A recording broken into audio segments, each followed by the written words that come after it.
Well, we were both pretty young. We were like, 15, 16, and we were both sort of into electronic music and going to parties and stuff like that. So we just met through mutual friends. I was DJing. He had some equipment. Yeah, he actually had this crazy setup in his house. Like, he had these huge, like, club speakers in his bedroom.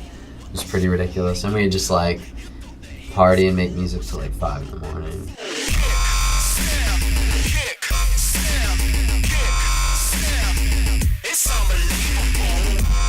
Because we originally were just making, like, drum and bass and stuff like that. And I guess Sonic Drugs is maybe, like, 4 years old, 5 years old.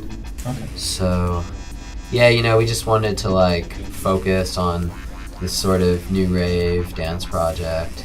Yep. And, like, that's kind of how we came up with the name, too, because the whole, like, UK new rave scene was happening.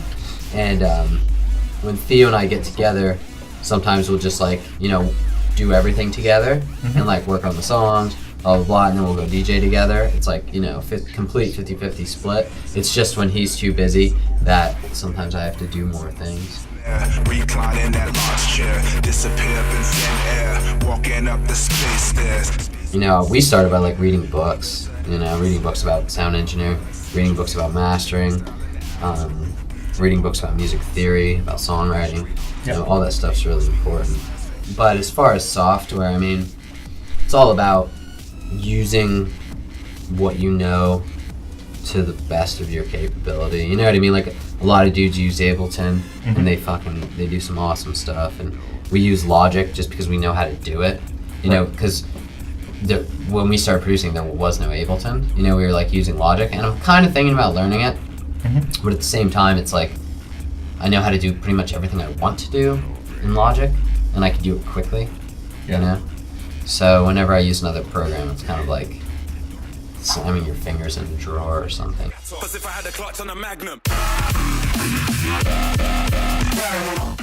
about the tour? How was that for you guys? It was rad, yeah. I mean, the West Coast is a great place to DJ, and, it's quite a few guys from the label haven't been out here.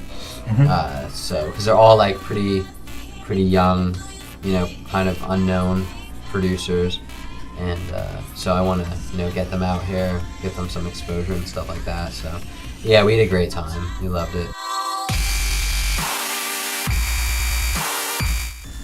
For the first album, we actually did bring some people in, which was pretty fun, like, because I wasn't even there. Like, I was touring, and I called my friend. I was like, yo, tell your other friend to, like, bring drums in and play drums like this to this song. And then he recorded it and sent it back to me. It's like, cool, it sounds good. Yeah. So it was kind of rad. I actually did a remix for this guy in Toronto. I called my friend who's an engineer. I was like, hey, we got to remix this. I sent him the song that I made digitally, right? Yeah. And I said, just record punk rock drums and the bass, live bass, the exact same way I have the bass line in the song, and guitars exactly how I have the chords in the song. So, like, he, because he's like my homie, we've engineered rock bands together for years, so he did it and then sent it back to me, and then I, like, chopped it up and mixed it down and actually did this remix where it's all live instruments. Yeah. So it was pretty rad. But for the second album, most of the vocals and all the bass and guitar, it's either me or Theo doing it. So we both sing, we both play. I play the bass more, he plays the guitar more. Sweet. And then we both write the songs with keyboards.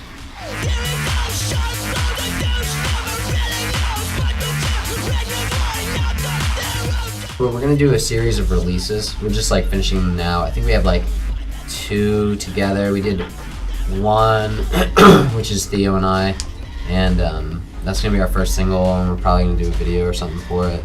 And we did a song. I was just in the studio with Alvin Risk for a little bit because he's, like, a homie of ours, and it was like the song Theo started writing, and it was kind of like it's like 4/4, like very 80s electro song, and I was just like, man, we got to do something totally different with this.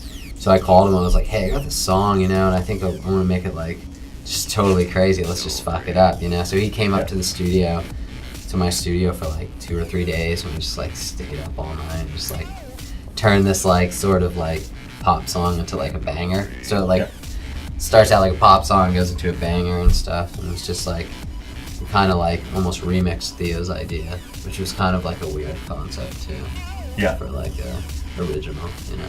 Which I kind of want to try to do more stuff like that, like record vocals just to some chords or whatever, and then just take the vocal and like make a song for it, as opposed to like writing the song and then trying to write the vocals to it and shit like that. It's kind of like reverse engineering the songwriting process. So what's the next year gonna look like? You guys think? In the bigger picture kind of thing. Yeah, I'm not sure. I mean, we're trying to just like get the album out as soon as possible and then do like a world tour again.